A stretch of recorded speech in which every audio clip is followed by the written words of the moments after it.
truth. I want to say this because the media outlets, you won't get this information there. I've had lots of interviews when I say this, and they don't air it because they know that if the broader Canadian public knows this, they start to question the land that they're on. They start to question the laws, the way that society is structured, because we're standing on Indigenous underlying title. On top of that is this fictional property concept that they call crown title. They assert that through the Doctrine of Discovery. The Doctrine of Discovery was issued by Pope Nicholas V in the 1400s, gave authorization to European kings to go out there and conquer land. If there was Indigenous peoples on the land, they could kill them and steal their land. The last time that the Canadian government asserted that was 2014, the Chilcotin case. So that's not a long time ago. That's inhumane and that's unjust. We must educate ourselves because knowledge is power.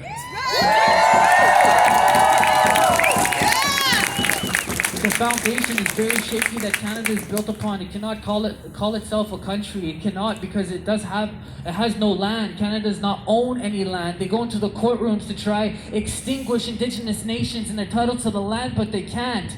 They cannot. They never did. The treaties 1 to 11, no surrender. The land remains Indigenous. We are the caretakers, the original people of this land. We will continue to stand up for the land. For you, for your children, for my children, for my daughter, for my partner, for my family, for my son. I'd much rather be at home right now with my son. Such a cute little boy. Makes me smile, it fills my heart alongside with my little girl. But I'm here. I'm here because it's needed, because I don't want him to have to go and do this. I don't want to have to pass on the resistance like our ancestors had to do. But we're strong in our minds and our hearts. The fire is there and it's waking up. You can see it's a real shift in consciousness right now. We all have that common goal. We all have Mother Earth on our minds, but it's that spiritual shift that also needs to happen. Give thanks to the land. Give thanks to the wind. Give thanks to each other, community, Creator, God, Allah, Buddha, whoever you say, the higher power, the one that is able to watch over us. That's important. And for the ones that are on the front lines, we are with you. Our hearts are with you. For the ones that are occupying offices, ministers' offices, Indigenous youth having to stand up and using their voices, but they're youth. They should be doing youthful things, not occupying offices to get messages across and then getting arrested, having guns pointed at us when we're peaceful in our actions. But we are here to stand up and say, no more pipelines, no more corruption, no more destruction. That's why we're here. This is a part of a much bigger picture, and we're all included in that picture, wherever you're from. The medicine wheel has 4 quadrants, all walks of life from all 4 corners of the earth. We are all connected, and the government is scared, very afraid when they see us organized in our actions, standing up in a peaceful way. They don't understand it. And so it's important that we stay organized, and it's important that we stay peaceful in our actions. And I did this last time, and I have collected some numbers for a text to action. What this is this shout out to I Don't Know More Communications, but we have this app. So when you text the app, you get a text back, you give the information, it gets stored in I Don't Know More, and then once we have your information, we're able to send a text out when there is actions coming up. So it's pretty low key. We don't have to publicize it, say we have to, maybe take over a minister's office or, show up to City Hall. And I know that they got like 20 officers in there, so like, you're not coming in, but we do what we got. So if you can text this number, it's 306, I'll let you use your phones out, 306-700-5458, and you text PROTECT, PROTECT, PROTECT, 306-700-5458.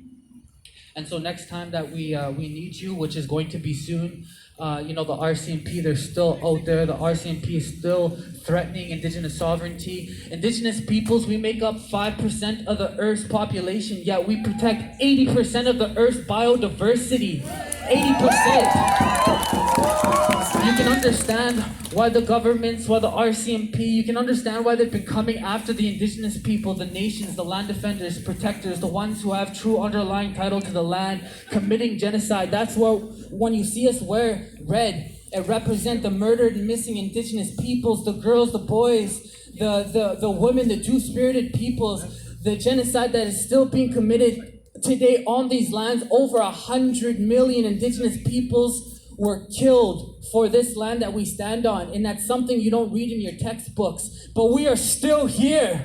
We are still here.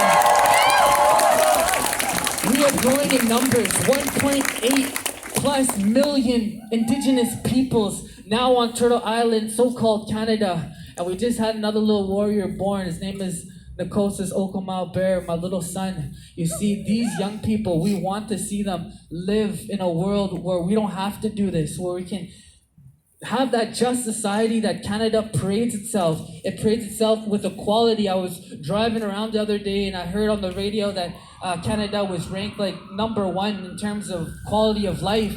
But it depends on who you are and where you live. Because some Indigenous children are still living without running water, mercury in their water. Some Indigenous children are still getting taken by thieves in the night. The child welfare system, poverty, colonial induced poverty. And I want to make that clear that it's all connected. The elected chiefs that you see that gets paraded in the media and all of their propaganda that gets sponsored, they say that they signed those benefit agreements. This was touched on before, but they have no authority and no jurisdiction. They're an extension of the Canadian government, and they have colonial-induced poverty because the colonial governments, they take all the money, all the resources for themselves, and they just give it in small increments to the Indigenous peoples and the INAC elected chiefs, the hereditary chiefs, the traditional governance systems that are still alive and well. They have jurisdictions, and they said no pipelines. That's right! No consent! So please stay educated. Stay educated. And know that the propaganda that gets circulated, smear campaigns, the RCMP already had said previously that their specialty is smear campaigns on the Indigenous peoples. So they're very good at manipulating the media and manipulating the people, but we're waking up. We have social media, we have Facebook Live, Instagram, we have all of these tools at our fingertips to spread the knowledge, to share the knowledge, the resistance. So thank you again for gathering with us today.